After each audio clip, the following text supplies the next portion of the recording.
జిల్లా నర్సరావుపేట నియోజకవర్గం ఎమ్మెల్యే అభ్యర్థిగా నామినేషన్ వేసిన అనంతరం డాక్టర్ చదలవాడ అరవింద్ బాబు శ్రీకాకుళం పర్యటనలో ఉన్న టీడీపీ అధినేత చంద్రబాబు సమక్షంలో బీఫామ్ అందుకున్నారు. అనంతరం నర్సరావుపేటలోకి అడుగుపెట్టిన డాక్టర్ చదలవాడ అరవింద్ బాబుకు టీడీపీ కార్యకర్తలు నాయకులు ఎదురెళ్లి పెద్ద ఎత్తున టపాకాయలు పేల్చి హారతులతో ఘన స్వాగతం పలికారు. ఈ సందర్భంగా డాక్టర్ చదలవాడ అరవింద్ బాబు మాట్లాడుతూ మీ 5 ఏళ్ల కష్టానికి ఫలితంగా ఈ బీఫామ్ ఇస్తున్నామని, సీటు గెలిచి కలవమని చంద్రబాబు అన్నారని అన్నారు.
మీడియా సోదరులకు ధన్యవాదాలు తెలియజేస్తూ, మరి మా ఆత్మీయ సోదరులు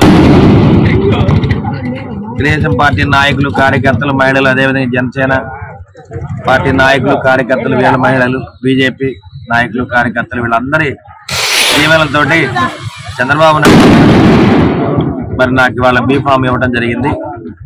వారు బీఫామ్ ఇస్తూ ఒకే మాట చెప్పడం జరిగింది, నీ కష్టాన్ని 5 ఏళ్ల కష్టానికి ఫలితం ఈ బీఫాము, సీటు గెలిపించుకొని వచ్చి నన్ను కలవమని చెప్పడం జరిగింది.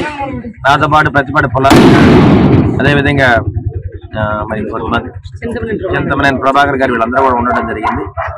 ఈ సీటు గెలిపించుకొని అసెంబ్లీ తీసుకురమ్మని పుల్లారావు గారికి నన్ను అప్పచెప్పారు. తప్పనిసరిగా మన కష్టం, మా అక్క చెల్లెళ్ళు అన్నదమ్ములు పడిన కష్టం తప్పనిసరిగా నన్ను గెలిపిస్తుంది. మరి రేపు మే 11న జరిగే ఎలక్షన్స్ లో ఈ సీటు గెలుచుకొని మరి అసెంబ్లీకి రావాలని చెప్పి చంద్రబాబు నాయుడు తప్పనిసరిగా చంద్రబాబు నాయుడు గారు ఇచ్చిన గౌరవాన్ని మాటను నిలబెట్టుకుంటా అని చెప్పి మీడియా ముఖంగా తెలియజేస్తున్నాను.